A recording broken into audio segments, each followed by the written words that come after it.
I just want to throw out there that my originally scheduled guest for today's episode turned out not to be a good fit, but the show must go on. What's up, everybody? Welcome back to another episode of Gen X Gonna Give It To You. I'm your host, Deshanta, and if this is your first time hanging out with us, welcome to the Block Party. Around here, we celebrate everything that made growing up Generation X so unforgettable. The music, the movies, the television shows, the toys, the culture, and the moments that still make us smile all these years later. You know, one of the things I love most about storytelling is that a great story never really gets old. It doesn't matter if you're 30 years old or was released last week. If it's well told, it stays with us. It makes us think. It makes us feel, and sometimes it even makes us question everything we thought we knew. Well, today's guest has built an entire podcast around that very idea. Joining me today is Steve Barnes, creator and host of Sweet Child of Time. If you've ever found yourself completely immersed in stories about time travel, alternate realities, destiny, or those incredible wait, what just happened moments, then you've probably found your people. Steve has a real gift for breaking down complex television shows, movies, and books in a way that's thoughtful, engaging, and incredibly fun to listen to. Whether he's exploring series like Dark, diving into fantasy worlds, or unpacking stories that makes us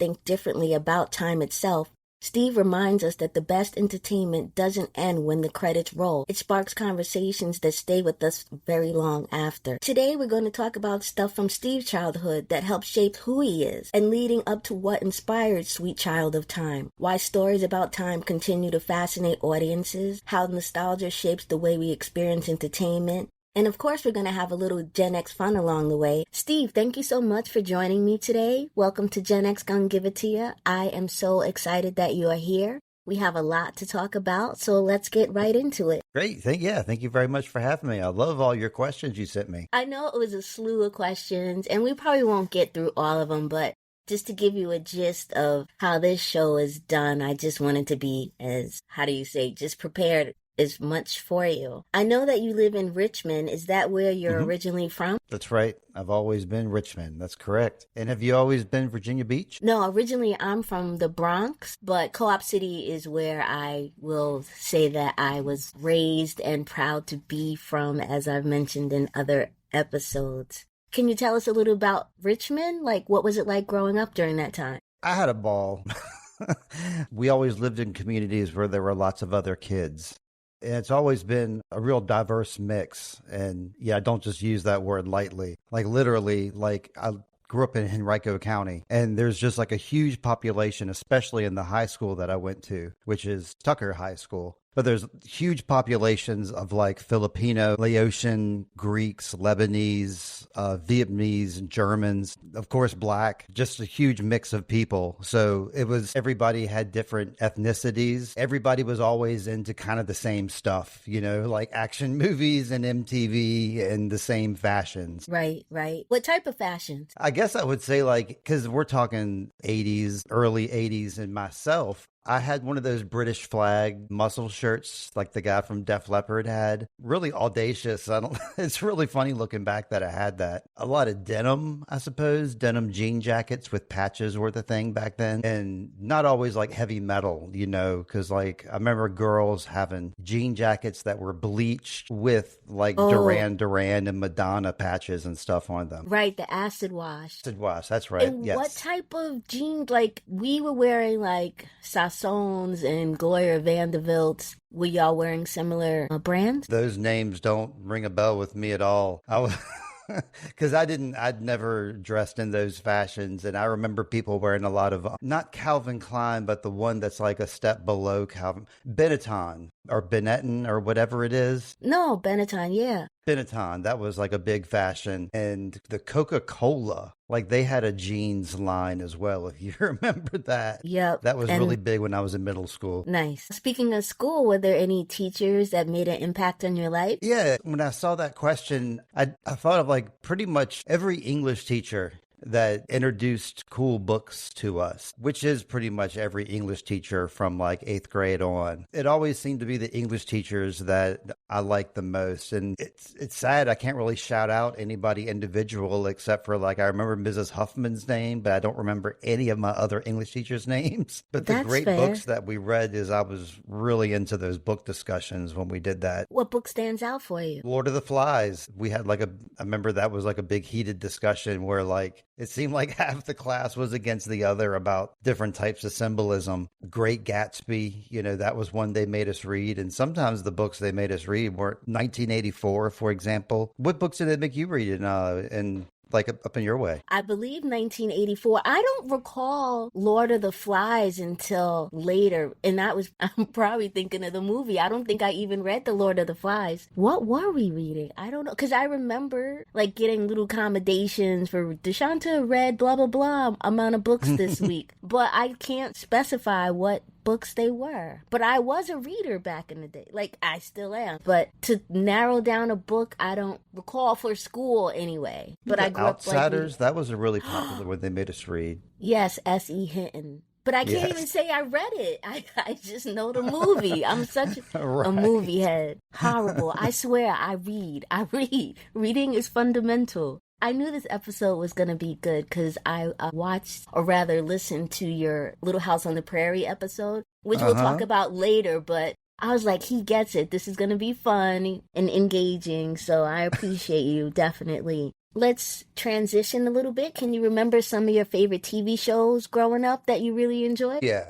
Well, the aforementioned Little House on the Prairie, that was always a fun one. Beyond that, we liked the A-Team a lot with Mr. T. Fantasy Island was a really interesting one that we liked to watch. Family Ties was probably the most, what do you call those, like sitcomish Family Ties. Let me go there. What would Thursday be without the Keatons? Of course, the Cosbys were either before or after them too, yes. Yes.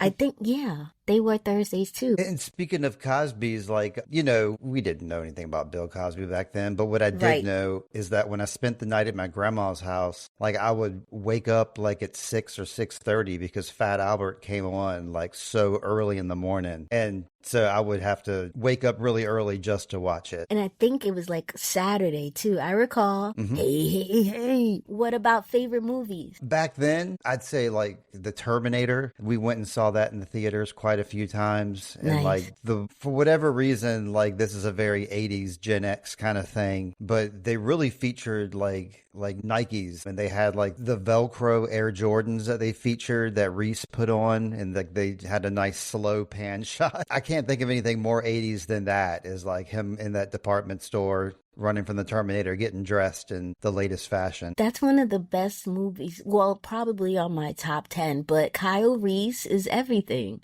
And just he, what was it? Michael Biehn, I think his name is. Yeah, Terminator that sounds is about great. Right. Yes. I'm a fan. E.T. was another one that I saw in theaters multiple times. Once with my sister and my mom. Like just the pinnacle of like 80s culture to me is represented in that movie. The way those kids interact with each other and with their parents. Yes. A good representation, I think. That's kind of how we interacted, it seemed like. It seemed like that was familiar to me. Favorite cartoon? Well, the Fat Albert. And I always liked the Smurfs. I like the music of the Smurfs a lot, like Gargamel's tune and the cat Azrael. And Scooby Doo, like I would always pay attention when that was on. And I liked all the guest stars that were on. And I was a real like TV kid. So I knew who all the guest stars were, like when Don Knotts showed up or like Mama Cass showed up. I remember Don Knotts. I know exactly what his cartoon looked like. Mama Cass, I'm not sure. It's just one of like the mamas and the papas. Oh, I know who she is. I just didn't remember her on Scooby Doo. There was an episode where it was almost like a Rapunzel type episode where she was like up in a castle and she was trapped up there and she used her hair to lure somebody to get her. It was, of course it was like a ghost, AKA like Old Man Smithers, that had like trapped her up there in that room and the gang had to rescue her. Awesome. And that's why I appreciate streaming services that show all the retro shows, because there are so many and I'm always ending up with a big smile on my face and just all these memories. And that's part of the reason why I wanted to do something like this, to share that with people. What about cereals? What type of cereals were you eating? Boy, yeah, that's what they gave us. Like, they considered that like a nutritious breakfast. Like, hey, eat your cereal before you go to school. And they're really giving us like a bowl of sugar and like the milk. Milk is not really a great thing to give a kid, honestly. Like, we know this now. Right. So it's really funny to me. But yeah, Apple Jacks, Fruity Pebbles, Cookie Crisp. Those were my favorites because they were, like, of course, sweet. Right. But then as I got a little older and I guess, a little more sophisticated, I would eat cornflakes or Raisin Bran, but I would put a bunch of sugar on top of them. And so that was just as good as like any other kind of sweet cereal.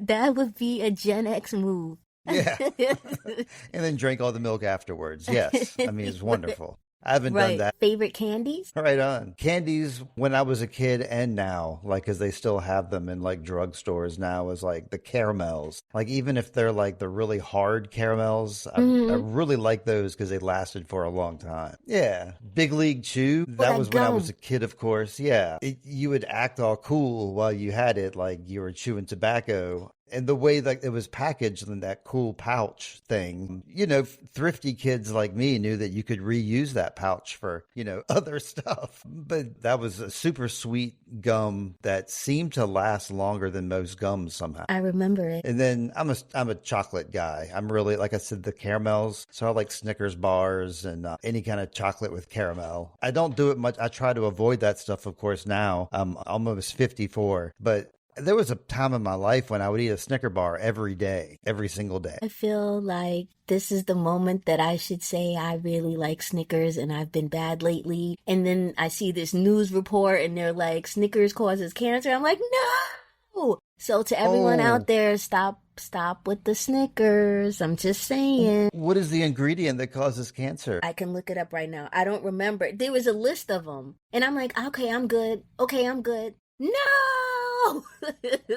So let me see what AI is going to say. And my grandmother loved her some Snickers too. It says, recent studies have raised concerns about the presence of arsenic in various popular candies, including Snickers. So, arsenic. Additionally, ingredients, well, we know about high fructose corn syrup. But yeah, arsenic. That's everything. Yeah. High fructose corn syrup? We're doomed. Yeah.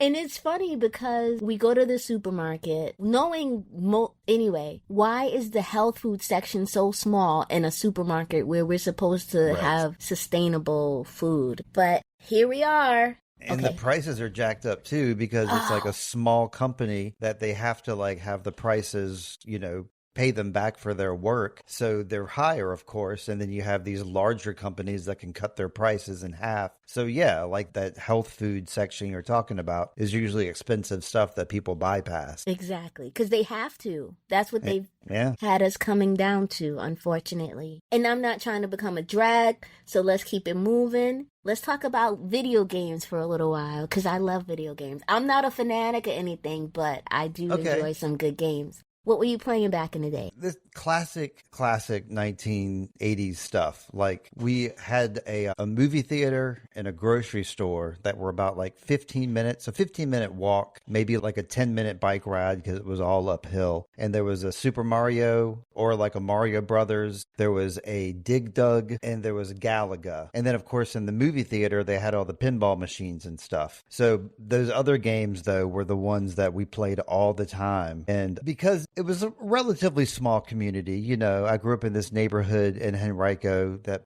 probably in that area was like 500, 600 homes, along with this movie theater and grocery store and then other stuff nearby. So relatively small community. And there was this certain initials that were always on like the leaderboard of the games, DAB, DAB, and we never knew who that was. He or she was always at the top. Probably an employee that worked there is what I'm thinking. It's like, fucking dab again, damn it. But yeah, the leaderboard was like a big thing. I mean, of course, they talk about that now in current like 80s nostalgia movies. And I think in Stranger Things, that was like a plot point, was like getting your initials on a leaderboard. But that was like a real thing. And then when somebody like unplugged the machine, like over the weekend or something, the store like would unplug the machine. That would be like a real big bummer. Oh man, I didn't know that. That sucks. Yeah. And then another thing is the original Nintendo Nintendo games, like Super Mario Brothers and Final Fantasy 1, they didn't have a save feature on the earliest models. So if you wanted to save the game, you would have to just leave it on overnight, like put your guy somewhere safe and then just leave it on all night and then come back to it. Otherwise, you would lose your game if you turned it off. That's crazy. What was the first home system video game that you got? When I was 11, my mom got remarried. And so we moved in with my new dad, stepdad, and he already had a ColecoVision like football game. And the only game he had was football. And it really was not a great game. But he had that original game. And now a lot of people talk about it nostalgically. And I don't remember it being fun. I just remember it being like, oh. And then when we got the Atari, when that became available, that was a big hit, but that lived over at my grandparents' house. I think that was like a strategic move from my mom, maybe. But when I would spend the weekends at my grandparents' house, that's when I would get to like play the Atari and watch the cable TV. And that early Atari was like, I mean, I remember Pitfall being like the funnest game to play. And, I but still it was have really it, like... frustrating. Fall was great. The graphics were cheesy, not that we knew that, but it was just a really fun game. Yeah, he would make that little noise when he ran over the crocodiles. Yep. And we're talking about Atari 2600, right? Or 5200? I guess 2600, the earliest one with like the just the one stick. And I think it came with like Space Invaders and like Pong, of course, which for whatever reason, Pong was like one of the games I liked playing the most with like somebody else. Yeah, so simple, but yet so like satisfying too and engaging. Right. Because it's on you. It's one-on-one, you know? Mm-hmm. It's you and you better win. My family we didn't have 2600. We got the 5200, so I kind of missed out, but I definitely knew about Pitfall. I love Pitfall to this day because, they came out with the later ones. So that was a lot of fun. And yeah, that, like living with my parents, I moved out in 89 is when I moved out. So I think the Atari, maybe I had a Nintendo at that time, but I remember playing the original Nintendo at like my first apartment, like with one of my first girlfriends, and the situation, like what we were playing Mario Brothers, and I had to leave the Nintendo one overnight at that time. So I think that was about 1990 or so. Nintendo was great. Duck Hunt. Yeah. I didn't like that one as much, but I did like the feel of that gun was like it was a cool feature on that machine. I wish they had it now. I mean, I know that they have accessories, but like the Duck Hunt gun, it just brings back memories for me. Did you ever beat a game? Yes. I beat almost all those Mario games. I beat Final Fantasy 1 and Final Fantasy 3. And then a little bit later on, when my son was born, he was born in 96. So, I was a early Gen X dad. And at that time, they had PlayStations. And we played together Tomb Raider and Tony Hawk Pro Skater 1 and 2. And those are games that I beat on that system. Wow. But then after that, like I handed off the mantle to Caleb, my son. After beating the Tony Hawk 2. I think when Tony Hawk 3 came out, I like half-heartedly played it, but I never really played any video games past that point. But my son is like a massive gamer. That's like his favorite thing to do is Hi, online Caleb. gaming. Shout out to Caleb. Let's shift gears. Okay. Do you watch superhero movies? Are you into comics, that type of thing? When I was a kid, I thought the X-Men were cool. I was a casual fan of like Superman and like the TV show, The Greatest American Hero. Don't get me busting out the song. Believe it or not, I'm walking on air. I'm crazy. Go ahead. And that nice curly mop of hair that guy's got too.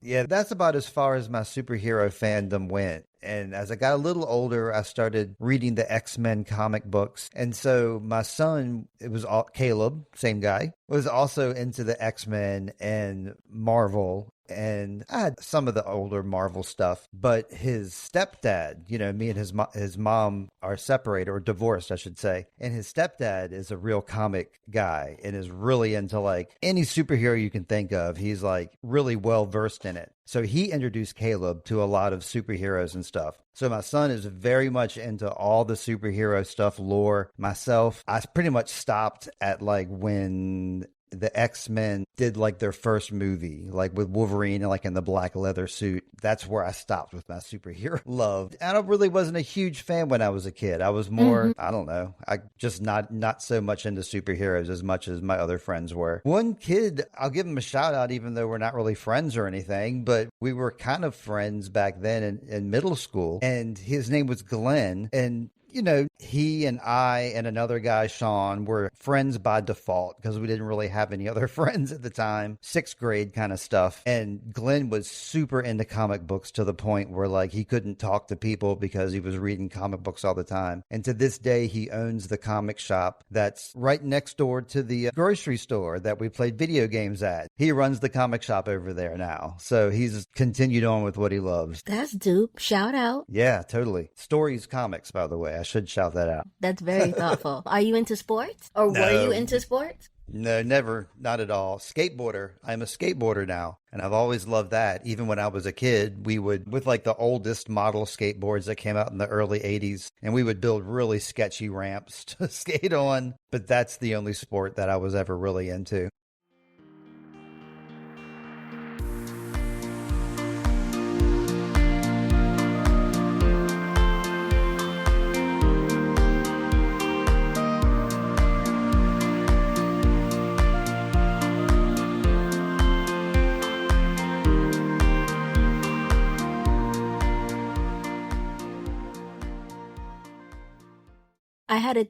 I do have a thing for skateboards as well. When I was little, my mom got me a pink skateboard. I had to be about, I'm going to say 5 or 6, living in the Bronx. And I was excited and loved it. And I don't, little silly me living like, I knew better, so I don't know what I was thinking, but I ran upstairs to get something. Oh, the skateboard will be fine here. I came back down, now it was gone, and it should have been gone, because what was I thinking? But I eventually got a royal blue one, but I love skateboarding too. That pink one got stolen? That's what you're saying? Like you left?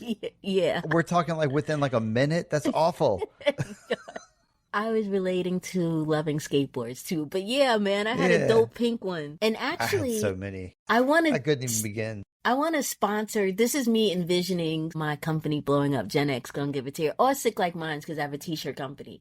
But I want to sponsor a skateboard team, or I like bikes too, but a bike team, and have Gen X gonna give it to you on the back of it, or Sick Like Minds on the back of it. But I love those type of sports. Right on. Like, well, I was going to shout out at the very end because one of your last questions, I'm going to move things around on you because I love messing things up. Let's go. Because you said want to shout out anybody in the community making a change, and I was going to say Love Seat Unlimited, which is run by my friend Bernie, and it's a gay skateboarding brand focused on allyship among skaters, musicians, and the gay community. See? By making like products geared towards like straight, like work shirts, bomber jackets, like cargo pants. That's what I'm talking about. He's got like a bunch of tie-dyes and stuff like that with like his, gay friendly logo on it. And I love it. Love Seat Unlimited is what he's got. So if you want to look that up yourself on Instagram, that's what it is. Love Seat Unlimited.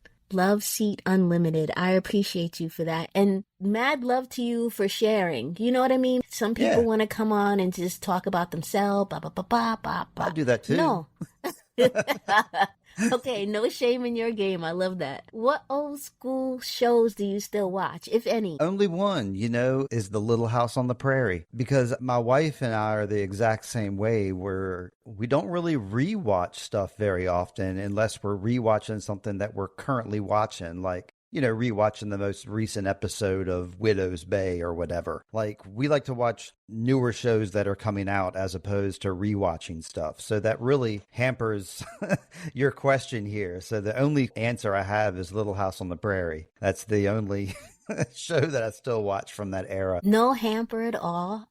This is my moment to tell you that I really appreciated listening to your episode. I caught on to Little House late. Like probably 3 years in already. So listening to the detail you and your co-host assessed on so many episodes that you watch and listen to, and your passion for it just really impressed me. And that's why I knew that this episode was going to be so good, because you immerse yourself in things and you take the time to listen and understand and show perspective. And it was just a really enjoyable episode to listen to. So thank you again for being on here. And yes, I was going to say all that later on, but here we are. And that's just how it is sometimes. We're just going to roll with it. What type of music did you really enjoy? I know you mentioned a couple of artists earlier, but what was your jam? It was always either like hard rock, like Van Halen, Quiet Riot, AC/DC, Black Sabbath, stuff like that.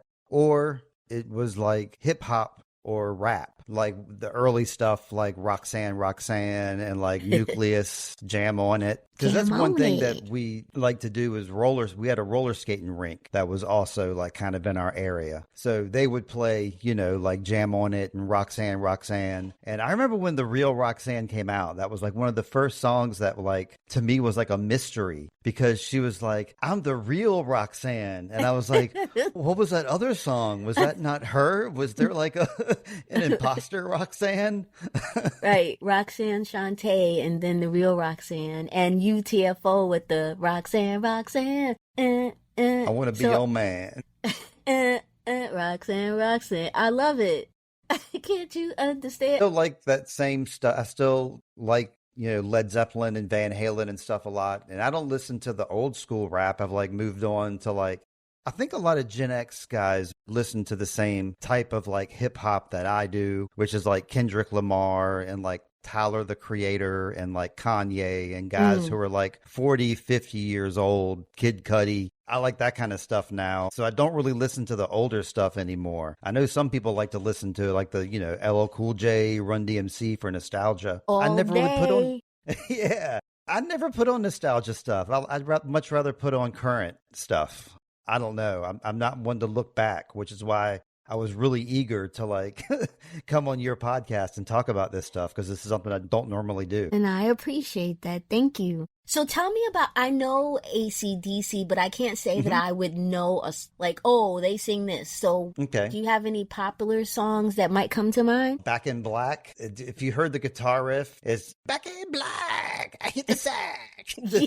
Yes. Does that ring a bell? For everyone out there, he did great. You did great on that. So tell me about, do you listen to any type of old school stuff? Nothing at all? Yeah, no. Because most of the metal I listen to now too is all current stuff. I get really excited when like newer bands come out. I'm in a cover band and let's see, a lot of the stuff we play is like 80s stuff, as a matter of fact. We play stuff like The Cult and The Kinks, the Sex Pistols. The Cult did the Love Removal Machine. I'm not going to try to sing because he's very high pitched in that song, but you play an instrument or you sing? I do sing a couple of the songs. I sing one of the Black Sabbath songs, Electric Funeral, which of course is a song from the 60s, even before my time. And so, yeah, I guess I still do like stuff like Black Sabbath and Iron Maiden, because that's my daughter's first concert was with me to go see Iron Maiden, who's decidedly a early 80s metal band. And I still love them. They put out current stuff. And of course, I favor listening to their newer stuff as opposed to looking back. But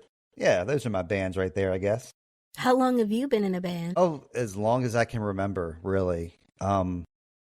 I started with trombone only by default because one of my mom's friends had a trombone, and like so when they were in third grade, when you were allowed to join band, you needed an instrument, of course, or you needed to rent one, and we didn't have the money to do that, but we had this trombone, so that's what I played. And my granddad played guitar and organ, so I followed in his footsteps, and he gave me a guitar, like a cheap acoustic guitar, I think when I was like 11 for Christmas, and then later on an electric guitar when I was like 14 or so. And I grew up in the neighborhood, the same neighborhood I grew up where we played those video games and we rode bikes around. A lot of guys were in bands, in metal bands, playing like, AC/DC and Motorhead and Iron Maiden riffs. And I was one of those guys. And you felt supported by your family? You know how parents are like, rock and roll, but they were cool with it?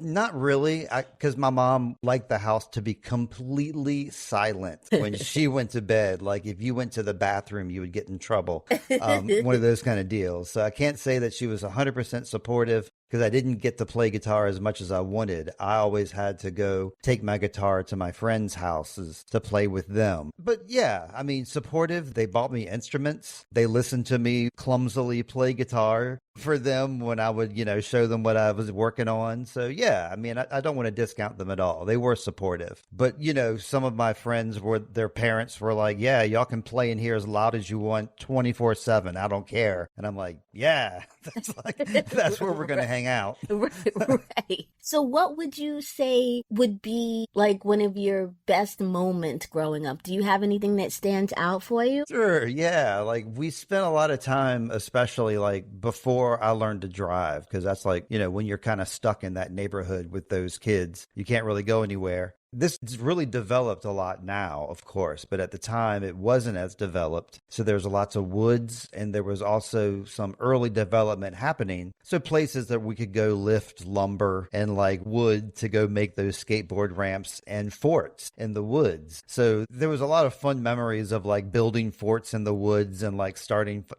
fires, like campfires, like around like our fort and like hanging out in there. At one point, we were reminiscing about this just a few months ago when I was hanging with some of the guys from the neighborhood. He reminded me that we dug this gigantic hole in the woods, and then we put a skateboard ramp in the hole, because like our theory was like if we had like a ramp and we fell off it, we'd get hurt. But if we dug a hole, you're already down in there. So, I mean, it worked. I mean, we had a lot of fun skating that thing. I'm sure it wasn't in great condition, but it was good enough for us to have fun for a few weeks. And like it was an adventure. Absolutely. Yeah. And it was, you were within earshot of home too, because like the way this neighborhood was situated by these woods, and like we lived on the last house of the cul-de-sac. And then there was a bunch of woods that now there's a bunch of apartments and a bunch of houses there. But at the time it was woods. So if like one of our moms yelled for us, we could definitely hear them. So it was like we were let loose to be wild, but we were also pretty safe as well, not too far away. Right. And that was always the intention. Like we were so free, but we weren't. And that was okay. Like it worked because we all looked out for each other. And I feel like that's what's so different about today versus childhood when we grew up. Like everybody was looking out for everybody. It might have been annoying for us back then, but really people just had the best intentions because they wanted all of our kids to be okay. Yeah, there was stuff that was, I mean, in my case, and I'm pretty sure it's the same with my friends too. Our parents didn't know that we were smoking cigarettes, that we were drinking, that we were smoking pot,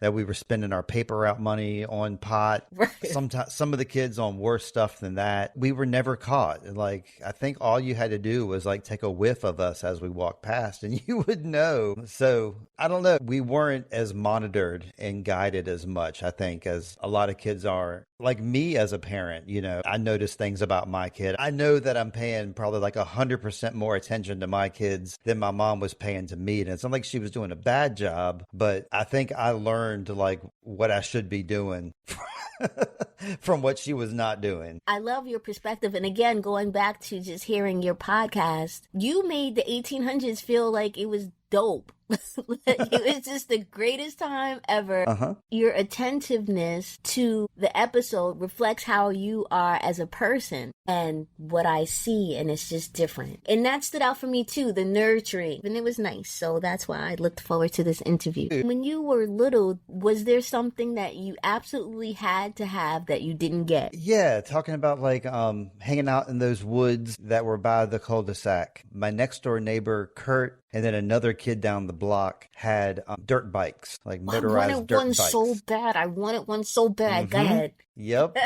Well, yeah, I would be able to ride like doubles behind him, and a couple times he let me ride it a little bit, but it's like it's his bike. He's not going to let anybody ride it. And it was a blessing that he let us ride on the back with him whenever, up and down the trails. I always wanted one too, and that was something that my mom was not willing to give us. And I'm happy with that because I never grew up to be a motorcycle guy. That phase when Kurt had that motorcycle was probably a phase of about about 6 months or so that we were really into that thing. And then it was like, back to school or whatever, or winter time or whatever. And, things phase out. So I never got into that again. But yes, I begged my parents for it. And they gave me like a really nice BMX bike for Christmas that year, but not a motorbike. I would have been happy with the BMX too. I don't know. I was a little tomboy because like I said, skateboards. I wanted a BMX bike. Like that was just what it was for me. What were you thinking about in childhood that you thought you were going to be? Like a doctor, a lawyer, a marine biologist? I mean, I either thought I was going to be a writer of some sort, like an author. I was really into Stephen King and really into like horror books at an early age. Or I wanted to be a rock star, of course, with my guitar and listening to Van Halen. And some of the older guys in the neighborhood like actually played shows around the Richmond clubs and stuff. And I wanted to be like them. So yeah, I always wanted to be like an entertainer or some kind of creative is always what I've wanted to be. Or another direction when pushed. I think when school pushes you, they're like, oh, you want to be a rock star, huh? Can you give us a realistic answer here, kid? I always turned to animals, and I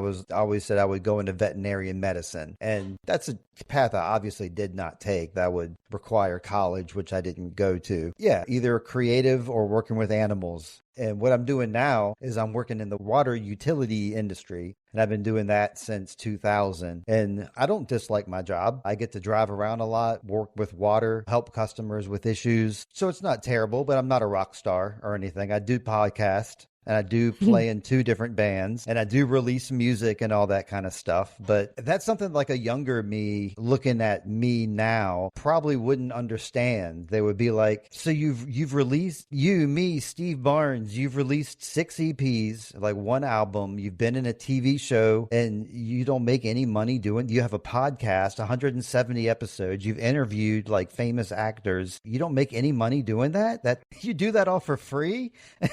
It's like, yeah, that's correct. Do you intend to monetize at some point? I mean, I do a little bit. I try to, because Zencastr is my sponsor, and that's about $30 a month. And then my music, Introvoid. I got lucky. I started doing music around 2021. This is before the bots and the AI really got big. And so I've been able to get into like some organic playlists that I'm still part of. So I do make money off of Introvoid. Just a very small amount, though. Like we're talking like way less than $100 a month. And it'd be great if it was more. I don't ever expect it to go viral just because of my age and my enthusiasm level. I just kind of put stuff out when I feel like it. I have a few hundred like followers, and I think on Spotify it's thousands of followers, but nobody knocking down my door, nobody really pushing me to like do more. And all I want to do is just play music with my friends. So I think I'm just going to be on the same keel probably as long as I keep doing it. Well, until you met me. But anyway. Yeah? Oh, yeah? You're going to boost me. I could use the boost. Hey, it's all about the Gen X over here. So I will spread your message because it's a dope message.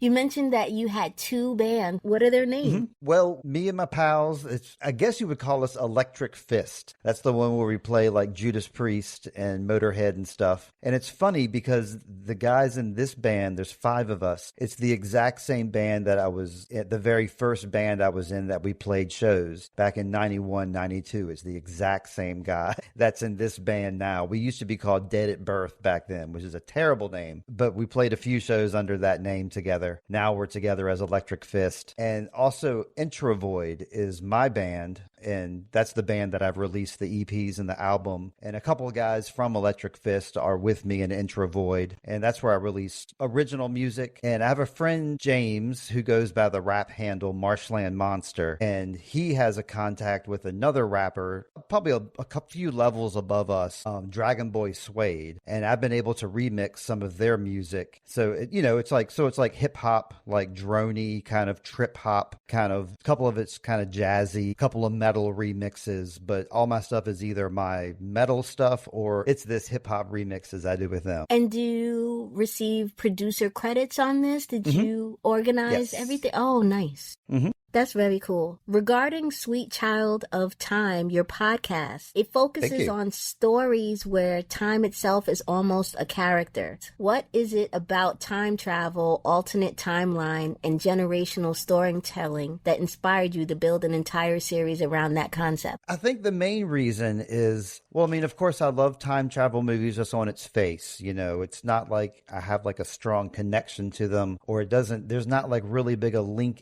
linking story I can tell you, other than I've always found it's best to rein myself in and give myself boundaries to work within. And that way it's a lot easier to like produce something in that. So if I put out a podcast like, oh, just stuff that I like, and just opened reign, then I don't know, it's good to limit myself. And I figured that the concept of time comes up in some of my favorite shows, so I thought that would be a good thing to limit it to. And then of course I cheat a little bit, like with something like Little House on the Prairie. It's like, that's not time displacement, that's not time travel. And it's like, no, but it's like going back in time more than 100 years, like 130, 140 years is a different time frame. So that's kind of how I cheat with some certain things I do. But otherwise, most of the stuff is involving time travel, like Time Bandits in 1899 and Dark, which are definitely time travel shows, which I guess just because it kind of blows my mind, like time travel itself and the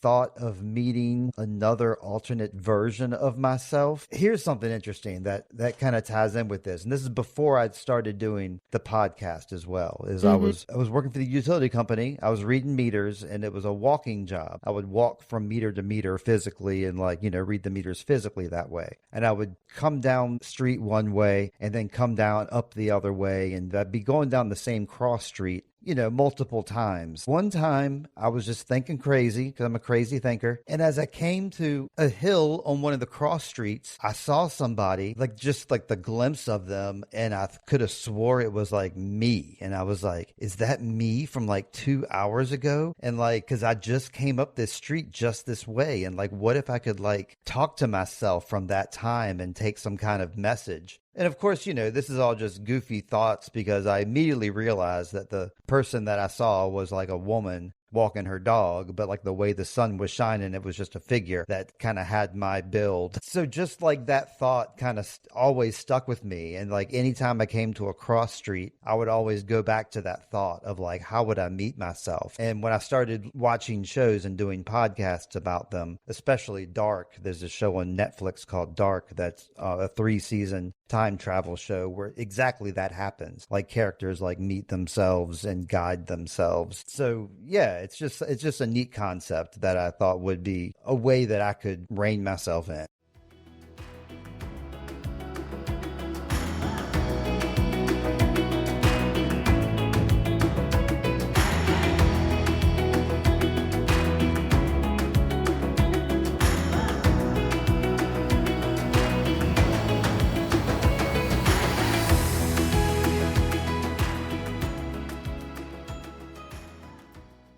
Which brings me to my next question, coincidentally. You've covered everything from Dark to Time Bandits to Wheel of Time. Why do you think audiences, especially Gen X, continue to be drawn to stories that challenge our understanding of time and memory? I don't know. I think we maybe don't like the present as much as we think about the past. We think about the past as a better place.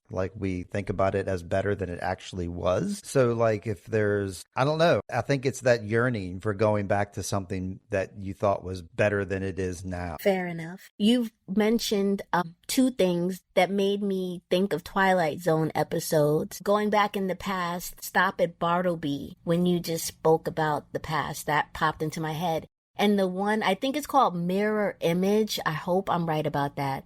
I think the character's name is Allison Barnes, and I could be wrong about that too. But anyway, she's in a train station, and it turns out that she has a doppelganger, and everywhere she goes, she asks a question, and they're like, "What are you talking about? You just asked me that 2 minutes ago." And she's like, "What are you talking about?"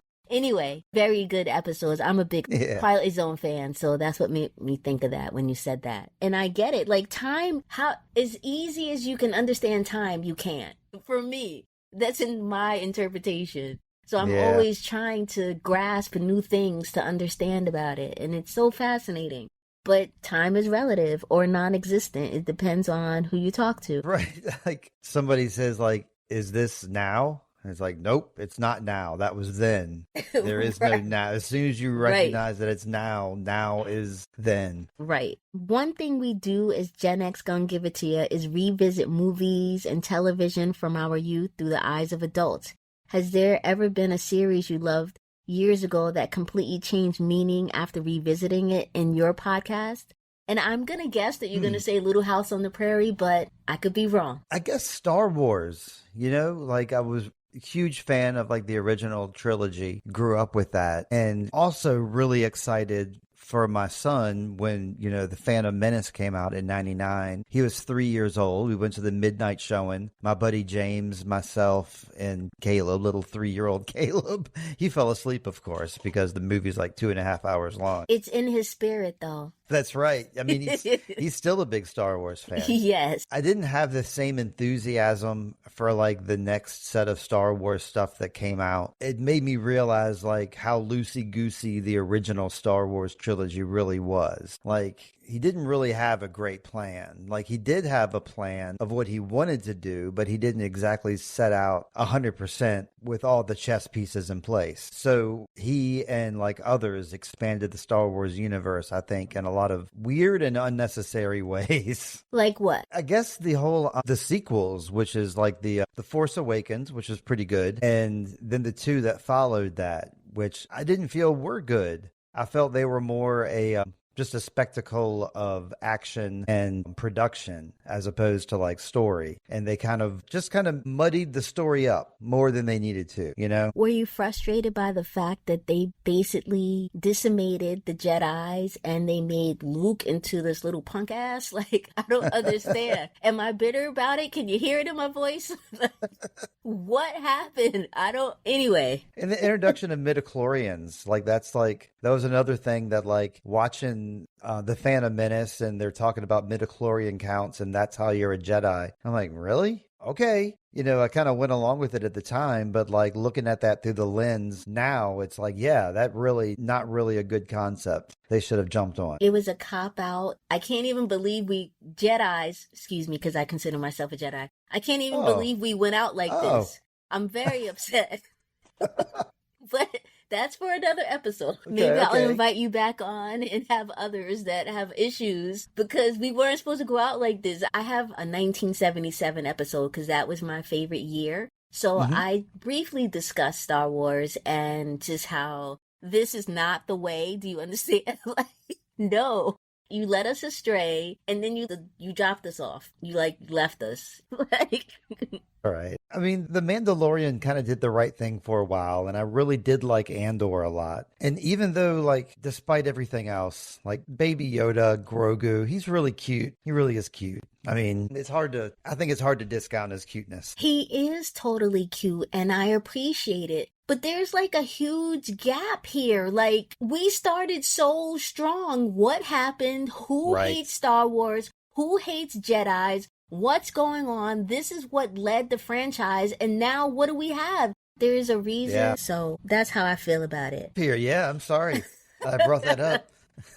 No, I appreciate you accepting me to have a moment to just vent about Star Wars. So thank you for that. Sure. Your podcast focuses on stories where time itself is almost a character. Yeah, there you go. Your discussions go far beyond simple episode recaps. What's your preparation process like before recording? Are there hidden details, themes, or Easter eggs you're always looking for that casual viewers might miss? Absolutely. Usually first I'll watch the episode just as a watcher. And if I have like any really strong thoughts or notice something like, that I want to take note of right away, I will. But generally, I'll watch the episode just as anybody else would watch the episode. And yeah, keeping a keen eye out and 100% of my focus. The second time I'll watch it with my notepad open and I'll be pausing the episode a lot. So it's not really fun to be with me in the room when I'm doing that because I'll summarize each scene, and usually most shows have between 20 to 25 scenes. And if I can kind of mesh a couple scenes together to simplify things, I'll do that. But for the most part, those 20 scenes are going to be the beats of our episode. So for example, like if the opening scene, like we did the show The Highlander, myself and my friend James. Oh, I have to look for that. Okay, yeah. And we discussed like the pilot episode and like the opening scene, there's like a burglary attempt and this kid like said this funny line. So,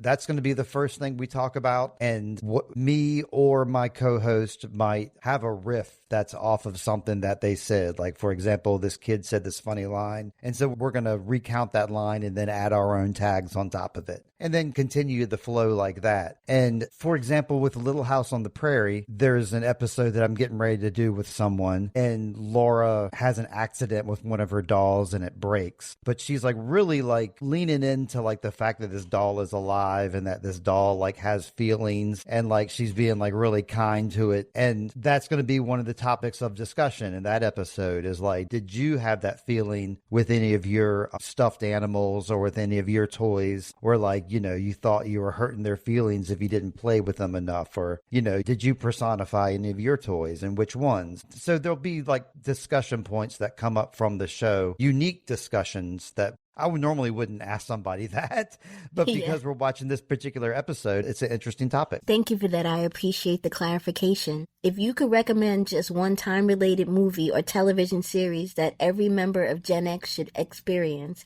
or revisit, what would it be and why? I don't remember you asking me this one. This one is like off the cuff. You're saying that's something that's representative of Gen X? Yes. I didn't want you to know all the questions. Two shows like come to mind immediately, like for me. And one of them would be the A-Team. There was always a lesson. And, Mr. T was always funny in that episode, and Murdoch always had some, quip. But they were always in these weird, like, 80s situations. Like, they had to go rescue somebody from, like, a concert, like, Duran Duran or something. Or they were, like, on the beach of, like, Miami, like, in a lot of, I don't know. It was just 80s to the T. And what's happening? That always reminds me of, like, just 80s culture, dress, and just the way, like, people just talk to each other. And that again, with that show, there was like always like a lesson, more so with what's happening than the A-Team. Is there was always like a wrap up lesson that like one of the siblings would come to some realization about something, or, like cool shows with a lot of style, featuring cool music, and it always has a lesson. And I think that that's a good representation of it. Thank you for that. And What's Happening and A-Team were classics. So that was a throwback, and hopefully it will inspire other people to go back and watch those shows. If you had the ability to travel back to any pop culture moment from the Gen X era, not to change history, just to witness it, which event would you choose and why? It would be when Freddie Mercury had like his big moment when he was doing his crowd chanting. I think that was at the US Festival in like 1984. I would definitely want to be in the crowd for that, because it just watching that footage of Freddie Mercury like commanding that huge crowd just gives you chills, and just being there would be even better. I've seen photos of it, but I don't think I've actually seen a video. Can you recap? What do you remember? Of course the band's jamming, but there's a time that they're very theatrical. And he has like just the top half of his microphone. Like, he had the microphone stand. It's supposed to come to the ground, but he pulls just the top half out. So that's kind of like a visual in itself, because people don't normally do that the way he has his microphone. He's got all white on. His hair's like slicked back. He's all like sweaty and stuff. And he's doing like this call and response with the crowd, where like it's just the drum going like with the bass in the background. They're not playing like any particular song, but it's just like the crowd clapping. And he's like, he sings a verse, the crowd repeats, and it's really well done. And I would recommend looking it up on YouTube. It's right here on YouTube, right where you are. Yeah, I'm definitely going to look it up. I just didn't really realize the impact. What would your child self tell your adult self? To not be afraid to travel and step more outside and lean into the creative more, because I had an opportunity to like move out west with some friends. I didn't. I stayed here because I had like a solid job in an apartment that I liked. But I was like 19 and just, Richmond, Virginia, just living, just not even a great job, just enough to pay this rent at this little apartment. I should have gone and explored. I should have gone and been in more bands, perhaps, because I stopped doing that a lot when I became a parent. And I'm picking more on that up now that my children are older. But that's what I would tell myself is to, like, don't give up being creative and keep writing and keep doing creative stuff more so than you did. Facts. What are you most amazed by regarding technology? Well, like, you can look at an engine. Like, I'm kind of mechanically inclined, and like an older car, you can pull the hood up and you can look at the engine and you can see how it works. And like when somebody turns the key, you see the spark and you see like the gears moving and the belts and stuff, and you understand that. But then like you look at a phone and you're like, how does this thing work? It's like little tiny little chips, like millions of little wires going into millions of little tiny ports that are so small you can't even see them. Like, how does that work? Like, it doesn't make sense to me because it doesn't seem mechanically like it should work. So that kind of blows my mind, like just computation and microchips. Thank you for that. What creative artist or group do you think is slept on? And that could be somebody now. Yeah, this is like a recency bias thing because my band, we decided to introduce 3 new songs to our repertoire. And we picked out like a Hendrix song. We picked out a song from The Offspring, which is more of a 90s band. That's my band. I love The Offspring. Okay, yeah, we're doing The Kids Aren't All Right. And I'm doing the guitar and I'm singing that. I'll be singing that one, as a matter of fact. But the song that I picked is a song by this band called Death. And if you hear the name Death, there's a popular speed metal band or death metal band called Death. And this is not the Death that I'm talking about. This band, Death, is like a band from Detroit, early 70s, maybe even late 60s. And it's like 3 black brothers in Detroit. And the whole scene was like Motown, R&B. That's what that's what was selling them. But they were punk and they were like, rock and roll. Listening to it now, it's very listenable, very like, pop rock, punk rock style, upbeat metal music. And they just went against the grain, like in this town that they could have played funk music. They were proficient. They were good musicians. They could have played funk and like made a lot of money, but instead they just wanted to, I guess smoke weed and play rock music. And they never really succeeded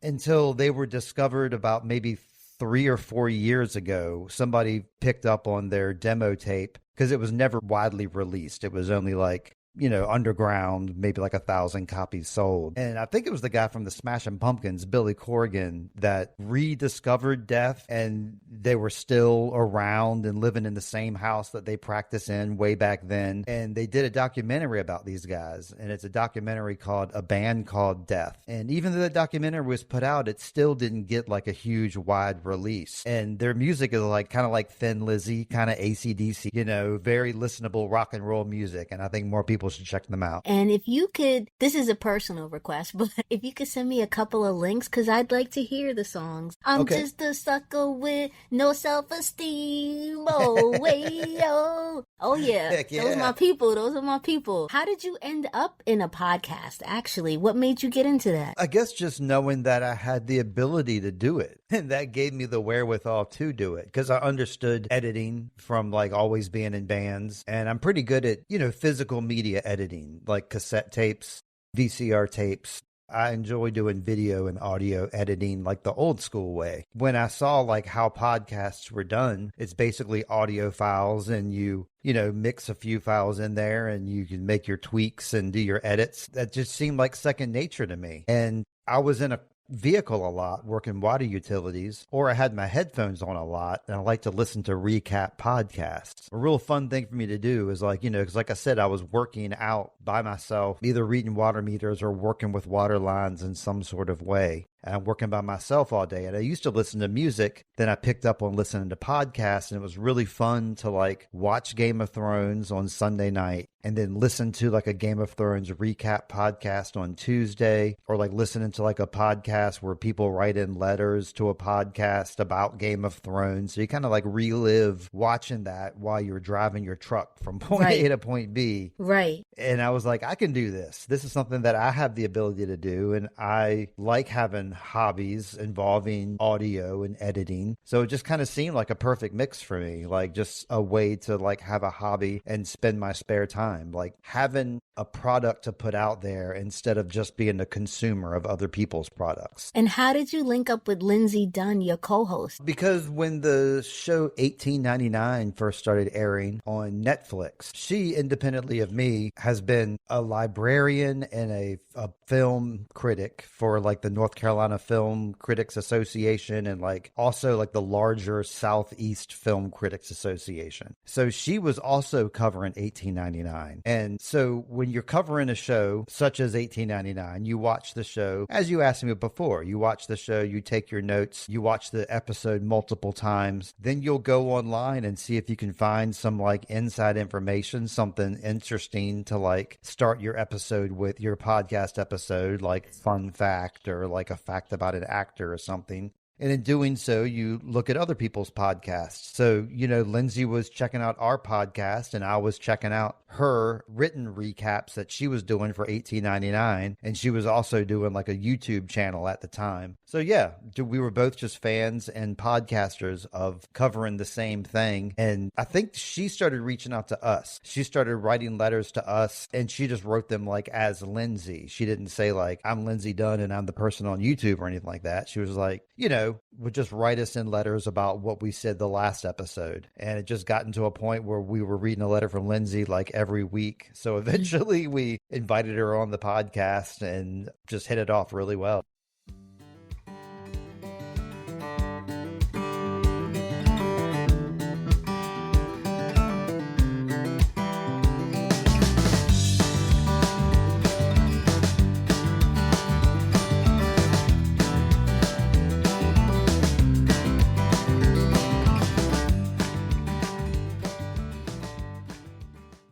You do work well together. So shout out to Lindsay. I enjoyed listening to you both. You both have a passion. And it's so apparent, and it's a reminder of how much research really goes into podcasting. Like, we really take the time to really research and understand, and then get on a show with somebody else and listen to their perspective and critique it in a fashionable way. And it just worked for you guys. I really enjoyed listening to you both. And I wanted to acknowledge your co-host. Can you tell me about a time you realized that life wasn't so easy? I mean, what immediately comes to mind is when me and my son's mom, my first wife, we were divorced by then, and I had Caleb by myself.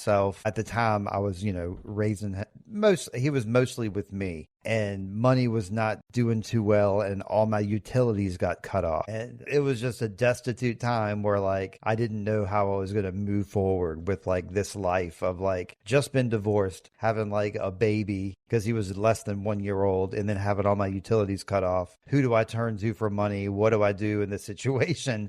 Yeah, that was a pretty low moment. And that was when he was like really young. So I would say that was 1997. So that's, you know, a little older Gen X time. That's when a Gen X is getting into adulthood and right. facing harsh reality of bills. And that's why I like asking that question, just to show perspective on where you are now. And look at you. Yeah. You know, we grow. People have to realize people grow, and there has to be acknowledgement in that, because I feel like sometimes people forget to forgive. Like, that was so long ago. Like, look where they are now. In any situation that you're in, just look where you are now. Or even when you're rough on yourself, look where you are now and where you've come.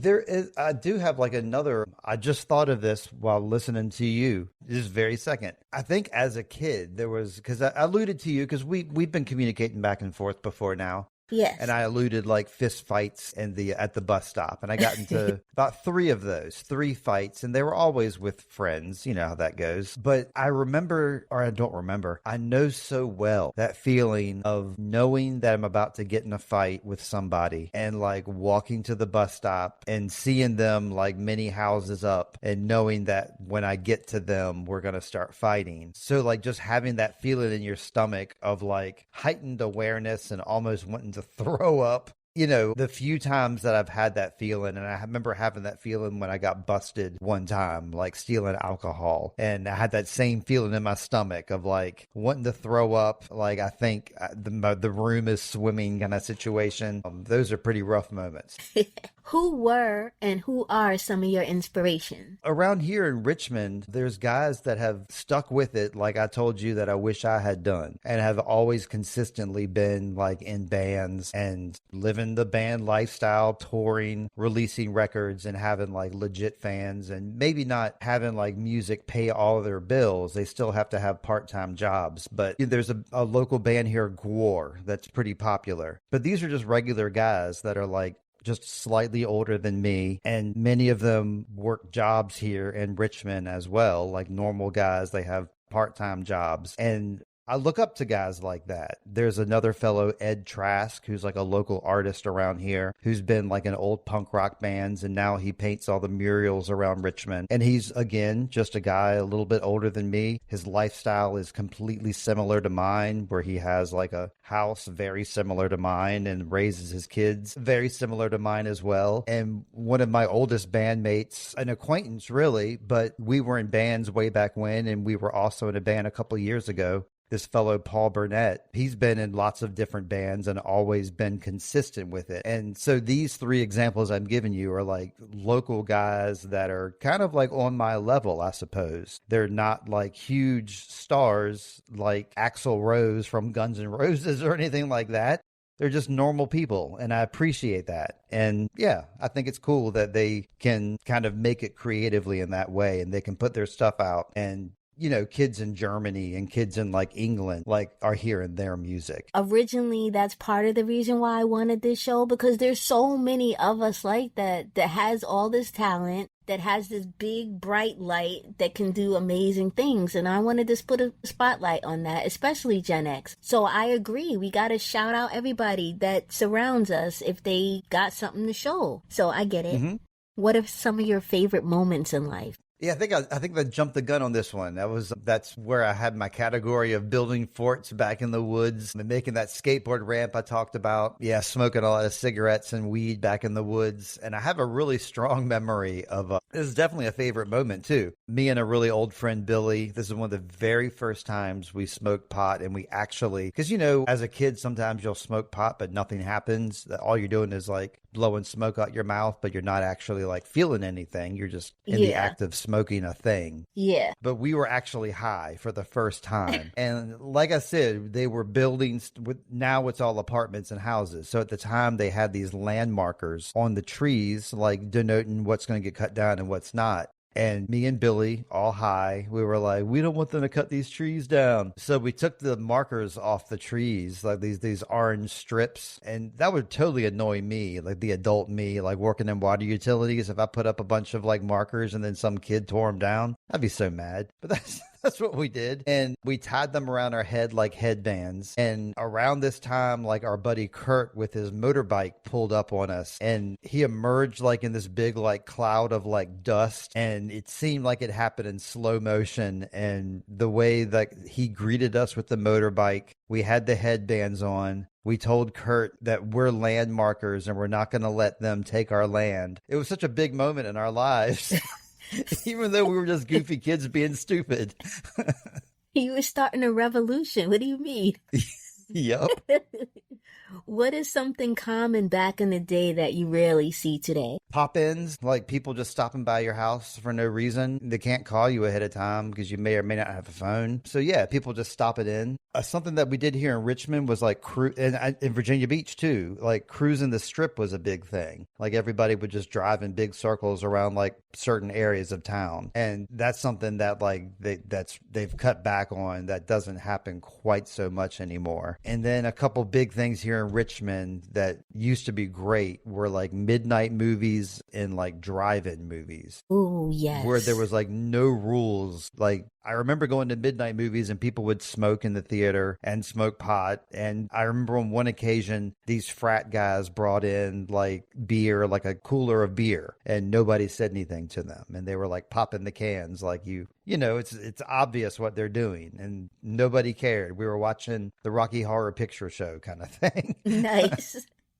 What's some of your favorite quotes? You know, the quotes, I think that kind of ties in with a question that I think we skipped past, which is the commercial jingles. For example, one of them, there was like a Haynes Jeep Eagle commercial here in Richmond, and the catchphrase was "Nobody in this town." And it's like, you know, who can beat Haynes Eagle prices? Nobody in this town. And I think that sometimes it's very appropriate in a lot of situations to say "nobody in this town." One quote me and my wife say a lot, and this is from the movie Eating Gilbert Grape, which Johnny Depp? I think qualifies. It's a Johnny Depp movie that qualifies as a Gen X movie. Right. Yeah, there's a scene in it when Leonardo DiCaprio is, he plays like a kid with special needs, and Gilbert, who's played by Johnny Depp, is talking about how he's going to leave, but he knows he can't leave because he's got to take care of his brother and his mom. And he's walking out of the house all angrily. And Leonardo DiCaprio says to him, "You're not going anywhere, Gilbert." Like, meaning like you're not going anywhere in life. You're stuck here. And that's what me and my wife constantly like joke at and say, like, it also comes up in a lot of situations. You're not going anywhere, Gilbert. Like, you want to get off work? You're not going anywhere, Gilbert. You're stuck. What's your wife's name? Heather. Heather, what up, Heather? I hope you enjoyed this episode.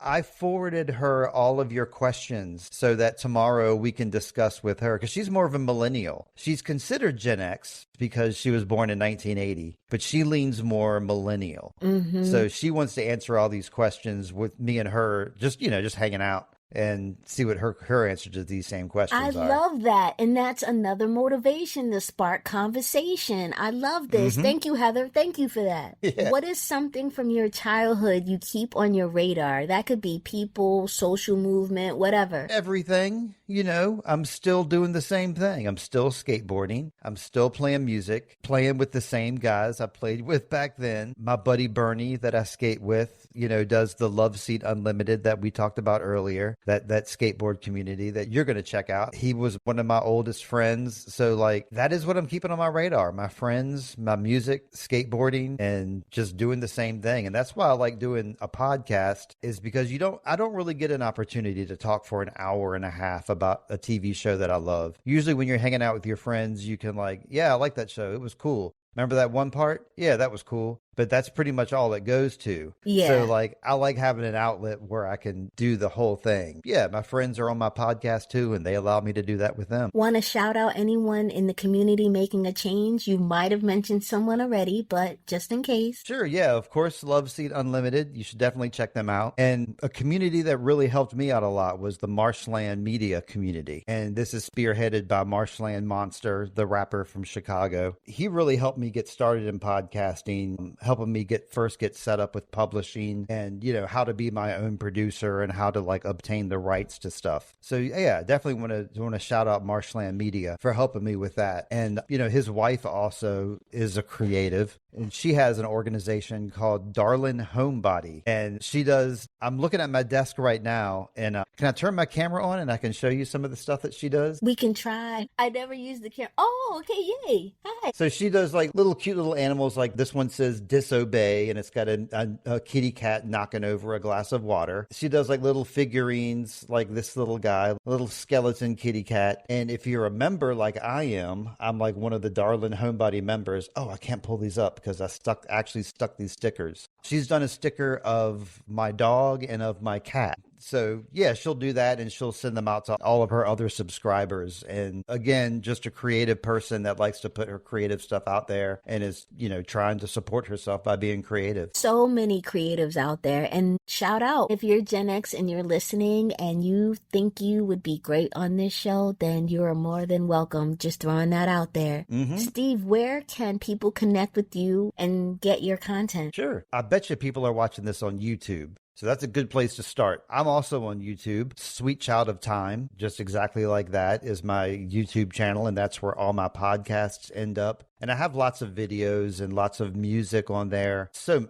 much stuff on my YouTube channel, more than you care to see. I also put out everything on Spotify, Apple, anywhere you find music and podcasts. I have my podcast, Sweet Shot of Time. So you would just look up Sweet Shot of Time on Apple or Spotify, and I'll be there. Or on Instagram, that's where I like to do my social media perusing mostly. And that's Sweet Shot of Time Pod. And then I also have an Instagram for Introvoid, which is the music stuff. So yeah, I'm pretty much everywhere under Sweet Shot of Time and Introvoid. Oh, and I got a website. I should mention that, sweetshotoftime.com. That always has my most current episodes on that. Your website is expansive. There's so many resources on there and content, and it was really cool, and it inspired me. I appreciate you being here with me tonight. It has been a sincere pleasure, as I knew it would be. I want to follow y'all with this Little House on the Prairie because I really enjoyed it, and such nostalgia, and it was just great. I appreciate you again, and shout out to you. I will keep in touch and just keep people in the loop on what you're doing as my thank you. You've been awesome. So you take care. Oh, and your awesome episode will be this Tuesday, by the way. So tell everybody. All right. Sounds good. Okay. You take care. Thank you so much. You as well. Thank you. Good night. Bye. Bye. Steve, thank you so much for spending time with us today. This has been such a fun conversation. I really appreciate you sharing your journey, your passion for storytelling, and giving us a behind-the-scenes look at what goes into creating Sweet Child of Time. One of the things I love about conversations like this is that they remind us why stories matter. Whether they're set in the past, the present, the future, or somewhere in between, great stories connect us. They make us laugh, make us think, bring back memories, and sometimes even help us see ourselves a little differently. That's something Gen X has always understood. To everyone listening, if today's conversation sparked your curiosity, I encourage you to check out Steve Barnes and his podcast, Sweet Child of Time. If you enjoy thoughtful discussions about television, film, books, and the stories that stay with us long after they're over, I think you'll really enjoy what Steve has created. And to all my Block Party family, thank you for spending part of your day with us. Whether you've been with me since episode 1 or this is your very first episode, I truly appreciate every single one of you. This community keeps growing because of your support, your comments, your shares, and your love for celebrating the incredible legacy of Generation X. If you've enjoyed today's episode, don't forget to subscribe so you never miss an episode. Leave a review wherever you listen to podcasts. It really helps more people discover the show. Share this episode with your family, your friends, your classmates, your coworkers, basically anyone who's ever smiled at the mention of an old TV show, movie, song, or pop culture memory. And be sure to follow Gen X Gon' Give It To You on social media where the nostalgia never ends. Coming up on the next episode of Gen X Gon' Give It To You, we're going to talk about 70s one-hit wonders. Yep, and we got quite a few. So let's see who comes up on the radar. Until next time, keep those memories alive, keep celebrating the generation that changed the culture, and remember, Gen X is not just a generation, it's a vibe.